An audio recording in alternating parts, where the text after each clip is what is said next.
കർത്താവിന്റെ പരിശുദ്ധ നാമത്തിന് മുഖത്തുണ്ടാകും. മുമ്പോട്ട് പോയിരിക്കുന്നു അറിയാം. അല്പം ദൈവം ആ, ആ, പറയാൻ ഉദ്ദേശിച്ചിരിക്കുന്നു വചനം ഉള്ളതുകൊണ്ടാണ്. കർത്താവിന് സ്തോത്രം. ദൈവത്തിന്റെ വചനം പറയുന്നത് നമ്മൾ ആദ്യമേ കേട്ടു.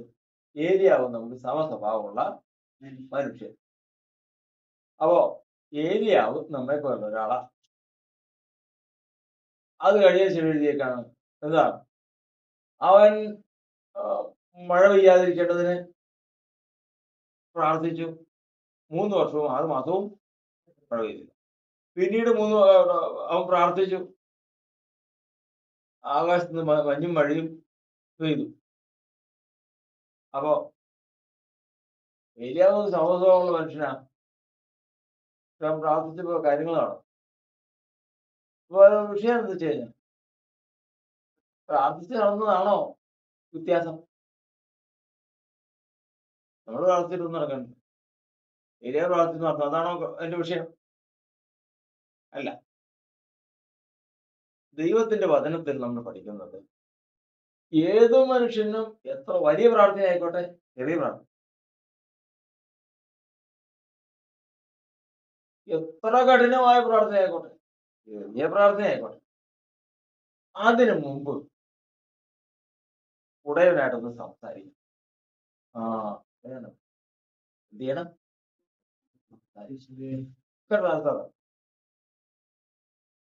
ഈ മല ഇവിടെ നിന്ന് നീങ്ങിപ്പോണം. വചനത്തിൽ എഴുതിയിട്ടുണ്ട്, രാവിലെ എഴുന്നേറ്റ് ഈ മല അങ്ങ് നീങ്ങിപ്പോകാൻ പറഞ്ഞ മല നീങ്ങിപ്പോവും? പോവില്ല. മല നീങ്ങിപ്പോകണമെങ്കിൽ ഒരു കാര്യമുണ്ട്, അതെന്നറിയാമോ? ആദ്യം എന്ത് ചെയ്യണം? മറന്നുപോയി. സംസാരിക്കണം. ആരുമായിട്ട്? കർത്താവായിട്ട് സംസാരിക്കണം. കർത്താവ്, ഈ മല ഒന്ന് നീങ്ങിപ്പോയിരുന്നു, അതവിടെ കൊണ്ട് വലിയ പ്രശ്നമാണ്, അതൊന്ന് നീങ്ങിപ്പോകണം എന്ന് പ്രാർത്ഥിക്കുമ്പോ ഇല്ല, അതിപ്പോ ആ മല നീക്കാൻ പറ്റില്ല എന്ന് കർത്താവ് പറഞ്ഞാൽ പിന്നെ എന്തില്ല? പിന്നെ പിറ്റേ ദിവസം പ്രാർത്ഥിച്ചിട്ട് ഒരു കാര്യമുണ്ടോ? കാര്യം. മറിച്ച് നീ ചോദിച്ചത് ശരിയാ, നാളെ നമുക്ക് ആ മല മാറ്റണം എന്ന് കർത്താവിന് ഉറപ്പ് കിട്ടിക്കഴിഞ്ഞാൽ പിറ്റേ ദിവസം എങ്ങനെ പ്രാർത്ഥിക്കാം? ധൈര്യമായിട്ട് പ്രാർത്ഥിക്കാം. ഈ മലയോട് നീങ്ങിപ്പോ പ്രാർത്ഥിക്കാം. നീങ്ങിപ്പോയിരിക്കും. ഇതില്ലാതെ ഏരിയാവ് നമുക്ക് സമസ്വഭാവമുള്ള മനുഷ്യനാന്ന് പറഞ്ഞിട്ട് കാടും വേടും ഒക്കെ അത്യാർത്ഥി പിടിച്ച് പ്രാർത്ഥിച്ചു കഴിഞ്ഞാൽ വല്ല കാര്യം നടക്കൂ? അത്യാർത്ഥം മാറ്റി വെക്കണം. ആദ്യം ഈ പ്രാർത്ഥന കൊണ്ട് എന്ത് നേടാന്ന് പറഞ്ഞ് കേട്ടിട്ടുണ്ടല്ലോ.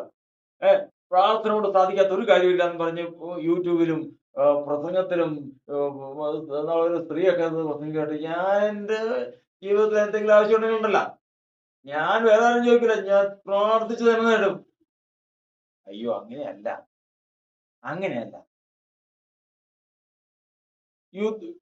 ഇവരുമായിട്ട് ഫെലിസ്തീനായിട്ട് യുദ്ധം ഉണ്ടായിരിക്കാം. യുദ്ധത്തിന് ഈ യുദ്ധം ഇപ്പൊ അവസാനിപ്പിച്ചു കഴിഞ്ഞാൽ ശത്രു ഒന്നോട് ബലപ്പെടും. അപ്പൊ അതുകൊണ്ട് ഈ യുദ്ധം അവസാനിപ്പിക്കരുത്. അവസാനിപ്പിക്കാതിരിക്കണമെങ്കിൽ എന്ത് വേണമെന്നറിയാമോ? വെളിച്ചം വേണം. വെളിച്ചം വേണമെങ്കിൽ സൂര്യൻ അവിടെ നിൽക്കണം, ചന്ദ്രനും അവിടെ അങ്ങനെ തന്നെ നിൽക്കണം. ഈ വെളിച്ചം വേണം. ഇതിന്റെ ഇടയിൽ യുദ്ധം ചെയ്ത് ജയിക്കണം. അപ്പൊ എന്ത് വേണം? സൂര്യൻ ചന്ദ്രൻ എന്ത് ചെയ്യണം? അവിടെ നിൽക്കണം. സൂര്യ ചന്ദ്ര അവിടെ നിൽക്കാം എന്ന് പറഞ്ഞില്ലാന്ന് പറയും. പറഞ്ഞു. പക്ഷെ അതിന് മുമ്പ് എന്ത് ചെയ്തു? 4-ാം അധ്യായം വായിച്ച് ഇവിടെ യോശുവ അല്ലേ? യോശുവയുടെ പുസ്തകം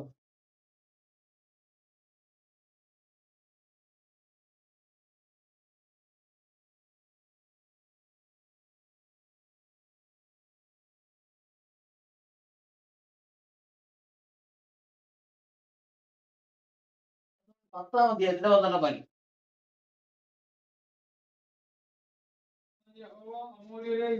എല്ലാവരും കേൾക്കാൻ. ഞാനിത് എക്സ്ട്രാ ടൈം നിങ്ങളോട് ചോദിച്ചു മേടിച്ചതാ. കാരണം വെച്ചാൽ നിങ്ങൾ ഗ്രഹിക്കാതെ ആരും പോകരുത്. അത് വചനമാണ്. അവിടെ ഒരു യുദ്ധം ഉണ്ടായപ്പോൾ ഒന്നുകൂടെ വായിച്ചേ. ആ ഇസ്രായേൽ മക്കളുടെ കയ്യിൽ ഏൽപ്പിച്ചു കൊടുത്ത ദിവസം ഇസ്രായേൽ മക്കളെ ഏൽപ്പിച്ച ദിവസം യഹോവയോട് സംസാരിച്ചു. യോശുവ എന്ത് ചെയ്തു? കേൾക്ക്, യുദ്ധം ചെയ്തോണ്ടിരിക്ക. അപ്പൊ എന്നാ സംസാരിച്ചേ? കർത്താവേ, യുദ്ധമാ, ജനം എല്ലാം അണിതേക്കുക. ഇന്നിപ്പോ ഈ യുദ്ധം എവിടെയെങ്കിലും എത്തണമെങ്കിലും ഉണ്ടല്ലോ. ഇപ്പൊ ഈ അസ്തമിക്കാൻ പോവാ, ഇനി കുറച്ച് സമയമുള്ളൂ. അസ്തമിച്ചു കഴിഞ്ഞാൽ ഒരു കാര്യം നടക്കില്ല. അസ്തമിച്ചു കഴിഞ്ഞാൽ അവര് ബലപ്പെടും. അപ്പൊ ഇപ്പൊ എന്ത് ചെയ്യണമെന്നറിയും? ഇതൊന്നും രണ്ടും ഈ വെളിച്ചമൊന്നും നിർത്തിയേ കൊള്ളാം. കർത്താവിനോട് സംസാരിച്ചപ്പോ കർത്താവ് ശരിയാ, യോശുവ പറഞ്ഞത് ശരിയാ, സമ്മതിച്ചു. അടുത്തത് ഇസ്രായേൽ മക്കൾ കേൾക്കെ, സൂര്യ നീ ഗിബയോനിലും, ഇസ്രായേൽ മക്കൾ കേൾക്കെ, സൂര്യ നീ ഗിബയോനിലും, ചന്ദ്ര നീ അയ്യായിരം താഴ്വരയിലും നിൽക്ക എന്ന് യോശുവ പറഞ്ഞു. ഏരിയാവ് നമുക്ക് യോശുവയും നമുക്ക് സഹോദരങ്ങളാണ്. വ്യത്യാസം വന്ന എവിടെയാ? പ്രാർത്ഥനയല്ലല്ല, പിന്നെയോ അതായി നടക്കണം. മനസ്സിലായി? 21 ദിവസം എന്താ നടക്കുന്നേ? 21 ദിവസം സംസാരമാണ്. ഇതിന് ശേഷം ഒരു വാക്കുണ്ട്, ഒരു പ്രാർത്ഥനയുണ്ട്. ആ ഉടയവൻ സമ്മതിച്ച ഒരു പ്രാർത്ഥന ഇവിടെ നടക്കണം.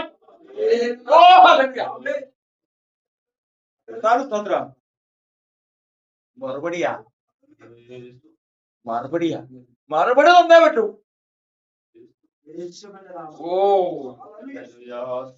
അവൻ വലിയവൻ, വലിയവൻ. മറുപടി തന്നേ പറ്റൂ. കാരണം എന്നറിയോ?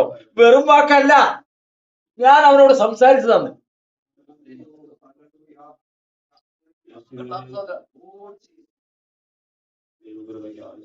അവിടെ നിന്നു. ആരും നിന്നു? ചരിത്രത്തിൽ കേട്ടിട്ടുണ്ടോ? സംഭവത്തിൽ കേട്ടിട്ടുണ്ടോ? ഇന്ന് ശാസ്ത്രജ്ഞന്മാരോട് പറയുകയാണെങ്കിലോ ഇരിക്കും. ചന്ദ്രൻ നിന്നു, സൂര്യൻ നിന്നൊക്കെ പറയുന്നതൊക്കെ വരാതെ. ചന്ദ്രൻ അവിടെ നിന്ന് കഴിഞ്ഞാൽ ബാക്കിയുള്ളവരെല്ലാം വന്ന് കൂട്ടിയിടിക്കില്ലേ? നീ കേട്ടിട്ടുണ്ടോ ഈ ടൗണിലൊക്കെ ബസ് നിർത്തണേ? ടൗണിൽ ബസ് ഇങ്ങനെ ഓടിപ്പോ നല്ല സ്പീഡിൽ നോക്കിക്കൊണ്ട് ഇങ്ങനെ ഒറ്റ ചവിട്ടി അവിടേക്ക് പുറകെ ഒരു 4 ഉണ്ടെങ്കിലും വന്നു ഇവിടെ വിടാതിരിക്കും. നിനക്കറിയാം ഈ സിസ്റ്റത്തിന്റെ ചന്ദ്രൻ സൂര്യഗ്രഹണം എന്നൊക്കെ, സൂര്യന്റെ സംവിധാനം, സൗരൂഥം എന്നൊക്കെ പറഞ്ഞാൽ എന്നാന്നറിയാം? വല്ലവരും വല്ല എഴുതി വെച്ചെന്ന് പറഞ്ഞ് അത് വായിച്ചുകൊണ്ട് നടക്കുക. അങ്ങനെയല്ല, നിന്നു. കാരണം യോശുവയുടെ ബലമല്ല, പിന്നെയോ സംസാരിച്ചവന്റെ ബലമാണ്. ആരോ ബലം? സംസാരിച്ചവന്റെ ബലമാണ്. കർത്താവ് ഇത് തന്നെയാ അന്നയ്ക്ക് സംഭവിച്ചത്. അന്ന പെനീനെ കളിയാക്കി, മക്കളില്ല, നിനക്ക് മക്കളുണ്ടോ? എനിക്കിതേ മക്കള്, എങ്ങനെയാണ് നിനക്കൊക്കെ മക്കൾ ഉണ്ടാകണേ? നിനക്കൊക്കെ മക്കൾ ഉണ്ടായാലോ അതിശയം. മക്കള് ഇല്ലാത്തവരെ പരിഹസിക്കുന്നതിന് പല മാർഗങ്ങളാ. ഇപ്പോഴും നീ ഉണങ്ങി, ഒരാൾ ചോദിക്കുക ഒരു ഇപ്പോഴും നീ ഉണങ്ങി നടക്കണ എന്നാന്ന് മനസ്സിലായോ? എന്താന്ന് മനസ്സിലായോ? ഡാഡി ഒന്നും പറയണ്ട, ഓരോരുത്തരും അവനവന്റെ കയ്യിൽ ഇങ്ങനെ ഇങ്ങനെ കേട്ട് എത്ര നാള് കേൾക്കും? അരഞ്ഞു പോയി. എന്ത് ചെയ്യുന്നറിയാമോ? പട്ടിണി കിടന്നു, ഉപവാസ. അവിടെ കിടന്നു. ഭർത്താവ് വന്ന് ആശ്വസിപ്പിച്ചു. അവൾ ആശ്വസിച്ചൊന്നുമില്ല. ഓടി കഴിഞ്ഞു. അവളുടെ ഇത് കഴിഞ്ഞു. അവർ എഴുന്നേറ്റ് ചെന്നു. നേരെ ആരോടും പറ്റിയില്ല. നേരെ ആലയത്തിൽ ചെന്ന് സംസാരിച്ചു. ആലയത്തിൽ ചെന്ന് സംസാരിച്ച്, ഇടാ ഇന്ന് വരെ എന്നെ സംസാരിക്കാത്ത സംസാരം, പ്രാർത്ഥിക്കാത്ത ഭാഷ എന്താ? നീ എനിക്കൊരു പുരുഷ സന്താനത്തെ തരികയാണെങ്കിൽ അവൻ ജീവനത്തിൽ നിനക്ക് നാസികളായിരിക്കും. അവനെ ഞാൻ ദൈവത്തിന്റെ ആലയത്തിലേക്ക് തരും. ദൈവത്തിന് എന്നോട് ആര് പറഞ്ഞു? ഇതൊക്കെ എവിടെ നിന്ന് കിട്ടി? പറ. ആ പട്ടിണി കിടന്ന് ഉപവസിച്ചപ്പോ എന്ത് ചെയ്യായിരുന്നു? ഒന്ന് പറഞ്ഞേ.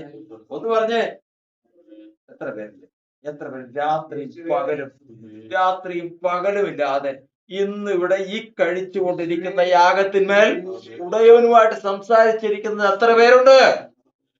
എത്ര പേരുണ്ടെങ്കിലും ഇല്ലെങ്കിലും സംസാരിച്ചവർ നാളെ പ്രാർത്ഥിക്കും, അവർക്ക് ദൈവം ഫലം കൊടുക്കും.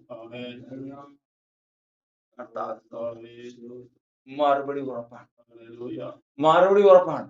ഏലിയാവ് നമുക്ക് സമസ്വഭാവമുള്ള മനുഷ്യൻ.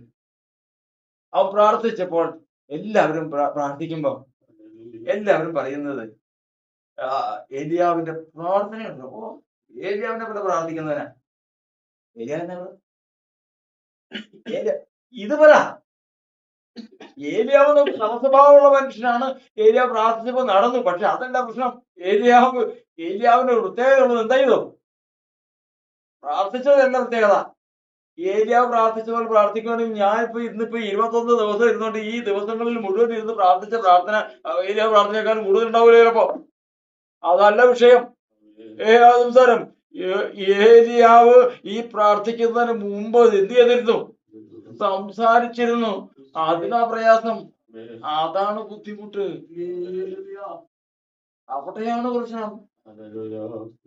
ഏലിയാവ് ഈ കർത്താവെ, ഈ ഭൂമിയിൽ ഇസ്രായേലില് മഞ്ഞും മഴയും പെയ്ത് കൃഷിഭൂമി ധാരാളം വിളയട്ടെ എന്ന് പറഞ്ഞപ്പോൾ മഴ പെയ്തു. അതിനു മുമ്പ് സംസാരം ഉണ്ടായത് ഓർക്കണുണ്ടോ? ഒന്ന് പറഞ്ഞേ, അറിയാവുന്ന സംസാരം പറഞ്ഞേ. അതിനു മുമ്പ് സംസാരം അറിയാവുന്നവരെന്ന് പറഞ്ഞു. വേദോസ്തം വായിച്ചിട്ടുണ്ടോ? അറിയില്ല അല്ലെ? കർത്താവ് പറഞ്ഞു, ഏലിയാവേ, ഞാൻ ഭൂമിയിൽ മഴ പെയ്യും. അവർ തമ്മിൽ എന്ത് ചെയ്തു? തമ്മിൽ സംസാരിക്കാം. ഈ ഭൂമിയിൽ ഇങ്ങനെ പോയാൽ കർത്താവ് ഇതൊന്നും ഒഴിഞ്ഞു പോകില്ലോ, ഇതിങ്ങനെ പോയാൽ ശരിയാവൂലല്ലോ. 3.5 വർഷം കഴിഞ്ഞപ്പോ ഏലിയാവിനോട് കർത്താവ് പറഞ്ഞു, ഏലിയാവേ, ഞാൻ ഭൂമിയിൽ മഴ പെയ്യിക്കാൻ പോവാ. അപ്പൊ ധൈര്യമായി. ഇനി എന്ത് ചെയ്യാം? ധൈര്യത്തോടെ ധൈര്യത്തോടെ പ്രാർത്ഥിക്കുന്ന ഒരു കാര്യം നടക്കണില്ല. പരാജയം എവിടെ? സംസാരത്തിൽ പരാജയം. ഉടയവനുമായിട്ടുള്ള സംസാരത്തിൽ പരാജയമുണ്ട്. അതുകൊണ്ട് തന്നെ വേണ്ട വിധത്തിൽ പ്രാർത്ഥിക്കുന്നില്ല. മറുപടി വാക്ക് കിട്ടിയ ഉടനെ ഏലിയാവിന് ധൈര്യമായി. അതെന്നറിയാം, ധൈര്യമായി. കാരണം വെച്ച് കഴിഞ്ഞാൽ ഇനി നീ എന്നെ പ്രാർത്ഥിക്കണം. നീ എന്നെ പ്രാർത്ഥിക്കണം എന്ന് ചോദിച്ചു കഴിഞ്ഞാൽ നീ എന്റെ കാര്യം നോക്കും. എന്റെ ഉടയവൻ എന്നോട് പറഞ്ഞിട്ടുണ്ട്, എന്ത് ചെയ്ത് ഇവിടെ മഴയും മഞ്ഞും പെയ്യിക്കുമെന്ന് ഉടയവൻ എന്നോട് പറഞ്ഞ് ഞങ്ങൾ തമ്മിൽ സംസാരിച്ചിട്ടുണ്ട്. പ്രാർത്ഥിക്കാൻ പോകുന്നത് ഈ പ്രാർത്ഥിക്കോ? ഈ പ്രാർത്ഥനയ്ക്ക് നാളെ ഇത് തീരുന്നതിന് മുമ്പ് ഒരു വാക്ക് പ്രാർത്ഥിക്കുമോ? അതിനു വേണ്ടിയിട്ട് ഈ വന്ന വഴി വെട്ടി വിളിച്ച് പറയാനല്ല, പിന്നെയോ ആദ്യം സംസാരിക്കും. എന്നിട്ട് നമുക്ക് സാവധാനം പ്രാർത്ഥിക്കാം. ആ പ്രാർത്ഥനയില് സൂര്യൻ നിൽക്കും, ചന്ദ്രൻ നിൽക്കും, മഴ പെയ്യും, കുഞ്ഞുങ്ങൾ ഉണ്ടാകും, പ്രശ്നങ്ങൾ തീരും, പരിഹാരമില്ലാത്തൊരു വിഷയവുമില്ല. പക്ഷെ ഒരു കാര്യത്തിൽ നമ്മൾ എല്ലാവരും പരാജയത്തിലാണ്. എന്താണ്? സംസാരം പോരാ, ധ്യാനം പോരാ. മുട്ടുകളെ മടക്കാം, പ്രാർത്ഥിക്കാം. മറന്നു പോകരുത്. ദൈവത്തിന്റെ സന്നിധിയിൽ ദൈവത്തിന്റെ വചനം വെച്ച് പ്രാർത്ഥിക്കാം. പരിശുദ്ധനായ ദൈവം ഈ വിഷയത്തിൽ പ്രവർത്തിക്കട്ടെ. ദൈവമേ, ഞങ്ങളോട് കരുണ തോന്നണമേ, ഞങ്ങളോട് മനസ്സരിവ് തോന്നണമേ കർത്താവേ. ഇന്ന് കർത്താവിന്റെ സന്നിധിയിൽ ദൈവമേ, വേണ്ടുവണ്ണം ഞങ്ങൾ സംസാരിച്ചിട്ടില്ല കർത്താവേ, വേണ്ടുവണ്ണം പ്രാർത്ഥിക്കാൻ കഴിഞ്ഞിട്ടില്ല കർത്താവേ. ദൈവമേ, ഇന്ന് ഞങ്ങളോട് ഇടപെടുമാറാക്കണമേ, ഞങ്ങളുടെ വിഷയങ്ങളിൽ പ്രവർത്തിക്കുമാറാക്കണമേ കർത്താവേ. ഞങ്ങളുടെ എല്ലാ ബന്ധനങ്ങളും കഴിച്ചു കളയണമേ കർത്താവേ. ഞങ്ങളുടെ ആവശ്യങ്ങൾ നിവർത്തിച്ചു തരണമേ കർത്താവേ. കാത്തുകൊള്ളണമേ. വിശദീകരിച്ച് പ്രാർത്ഥിച്ചു.